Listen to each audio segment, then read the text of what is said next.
বিসমিল্লাহির রহমানির রহিম। আসসালামু আলাইকুম সুপ্রিয় দর্শক, আমার কুকিং চ্যানেল দীপ কিচেনে আপনাদের সবাইকে স্বাগত।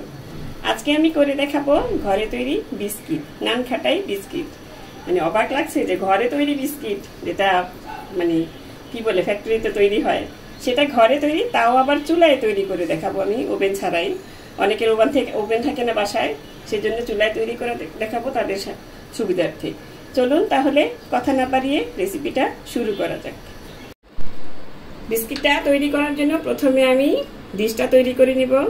আমি আজকে চুলায় বিস্কিটটা তৈরি করব, এই জন্য এখানে একটা স্টিলের থালা নিয়েছি, মানে এটা ওভেন প্রুফ। তো এই থালাতে এখন আমি দিয়ে দিব একটা বেকিং পেপার। এটা দিয়ে তারপরে আমি এখানে ঘি ব্রাশ করে দিব, যাতে বিস্কিটটা উঠানোর সময় যাতে এটা কোনো মানে লেগে না যায়। অনেক সময় হয়তো লেগে যেতে পারে, এই জন্য একটু ঘি ব্রাশ করে নিতে হয়। আপনি বেকিং পেপার না থাকলে সাধারণ খাতার কাগজও দিতে পারেন, অসুবিধা নেই। এভাবে দিয়ে পুরো পেপারটাকে আমি ঘি দিয়ে গ্রিজ করে দিব। এই দেখুন, ভালো মতন আমি বেকিং পেপারটাতে ঘি মাখিয়ে নিয়েছি, আর নিচেও একটু তেল দিয়ে দিয়েছিলাম যাতে বেকিং পেপারটা চেপে থাকে, নইলে কিন্তু মানে আলগা হয়ে থাকবে। এখন আমি চুলায় চলে যাচ্ছি। চুলাতে একটা বড় হাঁড়ি বসিয়ে নিয়েছি। আপনি যেরকম একটু মোটা তলযুক্ত হাঁড়ি বসাবেন তাহলে ভালো হবে। এখন এটাতে একটা স্ট্যান্ড দিয়ে রাখলাম। স্ট্যান্ডটা সহ আমি ঢেকে দিয়ে এটা 10 মিনিটের জন্য প্রিহিট করে নিব। চুলাটা জ্বালিয়ে হালকা আছে 10 মিনিটের জন্য প্রিহিট করে নেবেন।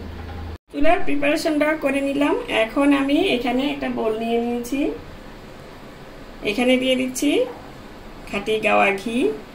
এটা হচ্ছে মানে ঘিটা এরকম হতে হবে, না জমাট না আবার বেশি একদম তেলতেলা, এরকম ভাবে নিতে হবে। এখানে হাফ কাপ আছে, হাফ কাপ ঘি পুরোটা চেঁচে কুচে দিয়ে দিলাম। মানে মেজারমেন্টটা ঠিক রাখবেন, মানে যেভাবে দিচ্ছি সেভাবে দিলে আপনার নান খাটাইও খুব সুন্দর হবে। এখন দিয়ে দিব এখানে আমি 3/4 কাপ, মানে 1 কাপের 4 ভাগের 3 ভাগ। এটা দিয়ে আমি একটা দুটা এলাচ সহকারে দিয়ে এখানে গুঁড়ো করে নিয়েছি। এইখানে গুঁড়া চিনিটাই দিতে হবে, কারণ আস্ত দানার চিনিটা যদি আপনি দেন তাহলে কিন্তু বিস্কিটটা ভালো হবে না, আর সেটা গলতে অনেক সময় লাগে, সেটা বিস্কিটটা কখনোই ভালো হবে না। বিস্কিটের ক্ষেত্রে আপনি গুঁড়া চিনিটাই ইউজ করতে হবে আপনার। এখন এটা দিয়ে দিলাম। এখন এটা দিয়েও আপনি হুইস্ক দিয়ে ভালো মতন ফেটে নিতে পারেন, প্রায় মানে একটু সময়টা বেশি লাগবে, তবে আমি এটা দিয়ে করব না। এটা দিয়ে একটু মিক্স করে তারপরে আমি হ্যান্ড ব্লেন্ডার দিয়ে সেটা গুঁড়ো করে নিব, মানে মিক্সিং করে নিব। ওইটাতে 2 মিনিটে হয়ে যাবে, এখানে 4-5 মিনিট 5-6 মিনিট লাগতে পারে। মানে হাতের কাজটা আপনার বেশি লাগবে আর কি, হাতটা ব্যথা হয়ে যাবে। এই জন্য যাদের নেই হ্যান্ড ব্লেন্ডার তারা এটা দিয়ে করতে পারেন। এখন আমি এটা ভালো মতন ফেটে নিচ্ছি। এই দেখুন, প্রায় 3-4 মিনিট ধরে ফেটে নিয়েছি। কত সুন্দর, এই যে আগের চেয়ে কিন্তু একদম লাইট হয়ে গেছে, ফ্লাফি হয়েছে, খুব সুন্দর হয়েছে। এখন আমি এখানে এটা সরিয়ে নিয়ে তারপর বাকিটুকু দেখাচ্ছি আপনাদের। এখন আমি এটাতে একটা ছালনি দিয়ে নিচ্ছি। এখন এখানে মানে ছাঁকনি দিয়ে এখন এখানে দিয়ে দিব 1 কাপ ময়দা। এটা আটা দিয়েও বানাতে পারেন, কিন্তু ময়দাটা দিয়ে খুব সুন্দর হয়, ভালো হয়। আর দিয়ে দিব সাথে নান খাটাইয়ের মানে কালারটা ভালো আসার জন্য এখানে 1.5 টেবিল চামচ বেসন আছে। আর এগুলো এখন চেলে নিব। সাথে দিয়ে দিচ্ছি এখানে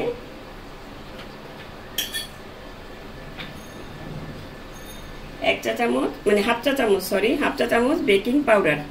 এই বেকিং পাউডারটা দেওয়ার চেষ্টা করবেন, আর যদি বেকিং পাউডার না থাকে তাহলে বেকিং সোডা দিলে 1/4 চা চামচ দিবেন। কিন্তু মানে আমি আপনাদের সাজেস্ট করব যে বেকিং পাউডারটাই দেওয়ার জন্য।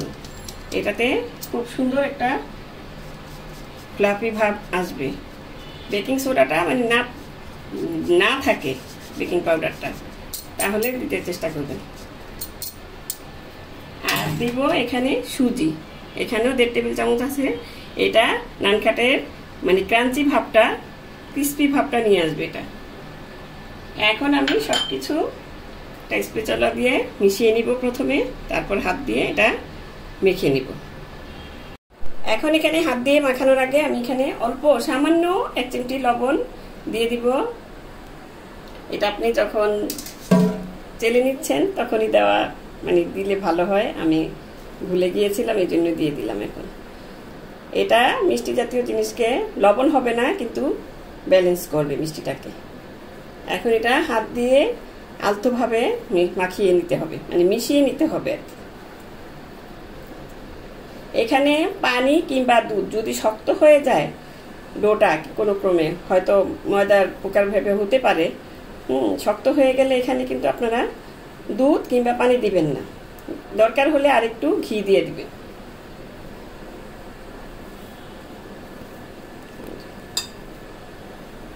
এভাবে ভালো মতন এটা হালকা হাতে, মানে ময়দার ডো যেভাবে আমরা ডলে ডলে মাখি ওভাবে না, হালকা হাতে এটা মেখে নিতে হবে।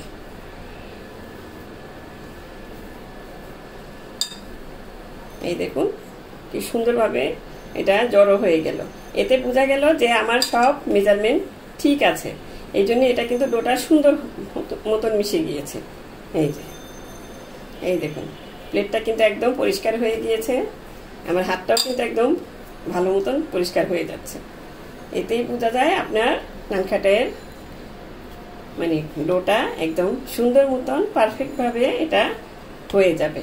বিস্কিটটা কিন্তু তৈরি করতে একদম সময় কম লাগে, কিন্তু খেতে খুব অসম্ভব মজার হয়। ওই যে বেকারির অস্বাস্থ্যকর পরিবেশে বানানো বিস্কিট না খেয়ে এটা ঘরেই বানিয়ে নেবেন। এই দেখুন কত সুন্দর একটা সফট ডো হয়ে গিয়েছে। এখন আমি এটা একটু বানিয়েও দেখে নিচ্ছি যে এটা কিরকম হয়।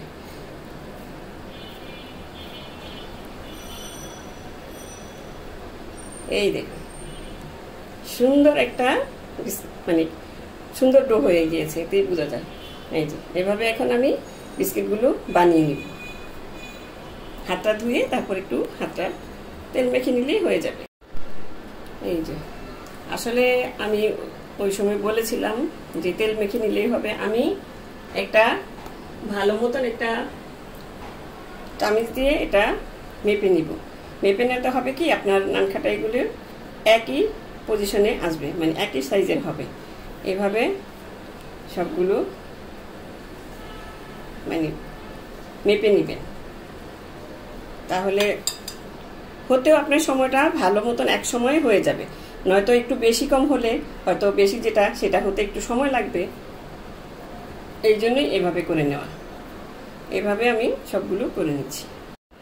আমি সবগুলো একই সাইজের করে নিয়েছি। এখন আমি বিস্কিটগুলো বানিয়ে নিব। আসলে তেলটা মাখার দরকার নেই, তেলটা মেখেও নিতে পারেন নাও নিতে পারেন, কারণ তেল কিন্তু অলরেডি ঘি এর মধ্যে আছে। এই যে এরকম করে একটু হালকাভাবে চাপ দিয়ে দিবেন।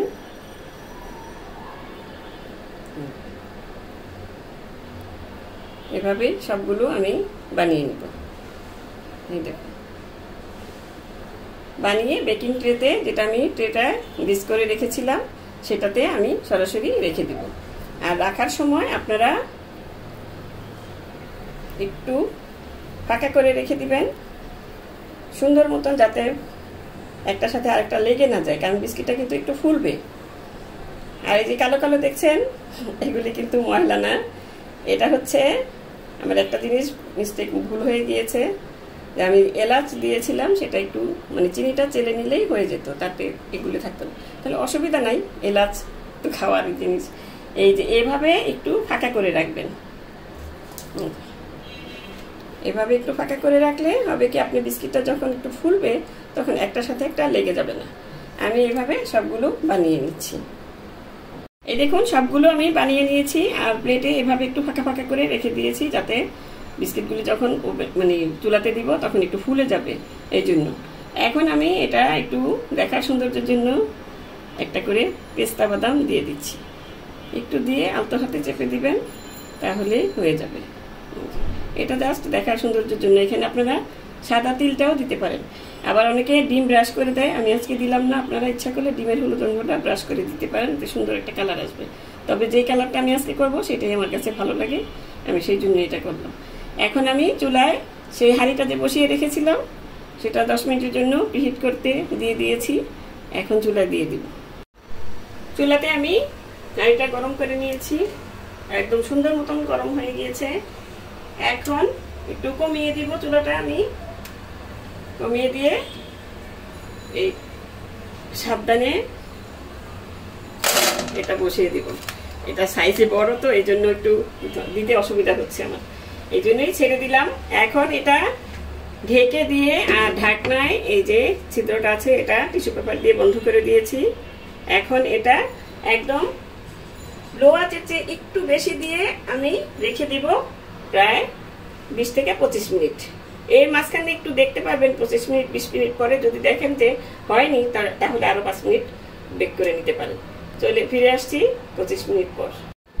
এই দেখুন আমি চুলাটা অফ করে দিয়েছি, প্রায় 30 মিনিট লেগেছে আমার, 25 থেকে 30 মিনিট। 25 মিনিট পর একবার দেখেছিলাম একটা, এই দেখুন কালারটা কত সুন্দর এসেছে। আমি গরম এটা ধরতে পারতেছি না। আমি এখন এটা নামিয়ে, এখন কিন্তু একটু নরম লাগবে বিস্কিটটা, তাই বলে ভয় পাবেন না, এটা নামালেই শক্ত হয়ে যাবে। এখন আমি নামিয়ে তারপর পরিবেশন করে আপনাদের দেখাচ্ছি। এই দেখুন কত সুন্দর শক্ত হয়ে গিয়েছে, পিছনের কালারটাও কিন্তু খুব সুন্দর এসেছে, ফুলেও গিয়েছে। এরকম করে বানালে আপনাদের বিস্কিটও এরকমই হবে, সুন্দর হবে, ভালো হবে, খাস্তা হবে। এখন আমি প্লেটে একটু সাজিয়ে নিচ্ছি, দেখুন সুন্দর করে সাজিয়ে নিচ্ছি। এটা গরম গরম খেতে যে কি মজা লাগে, এটা না বানালে খেয়ে বুঝতে পারবেন না। এই তো আমি ট্রেতে সাজিয়ে নিয়েছি, দেখুন কালারটা কত সুন্দর এসেছে। মানে চুলায় তৈরি করার পরও এই যে এত যে পারফেক্ট ভাবে বিস্কিটটা হয়, মানে না বানালে বুঝতে পারবেন না। আপনারা বানিয়ে দেখবেন, মানে তখনই বুঝতে পারবেন যে বিস্কিটটা কত সুন্দর হয়েছে, কত সুস্বাদু হয়। একটা আমি আপনাদের ভেঙেও দেখাচ্ছি, এই দেখুন, এই যে কত সুন্দর খাস্তা হয়েছে, একদম ঝুরঝুরে হয়ে যায়। এই যে দেখেছেন, এরকম ভাবে বানিয়ে নেবেন, আশা করি আপনাদেরও ভালো লাগবে। তো দর্শক আজ এ পর্যন্তই। রেসিপিটি ভালো লাগলে প্লিজ আমার চ্যানেলটি সাবস্ক্রাইব করে নিয়মিত চ্যানেলটির পাশেই থাকবেন। সুস্থ থাকবেন, ভালো থাকবেন, এরকম করে বিস্কিট বানিয়ে খাবেন বাসায়, আর আমার জন্য দোয়া করবেন। আল্লাহ হাফেজ।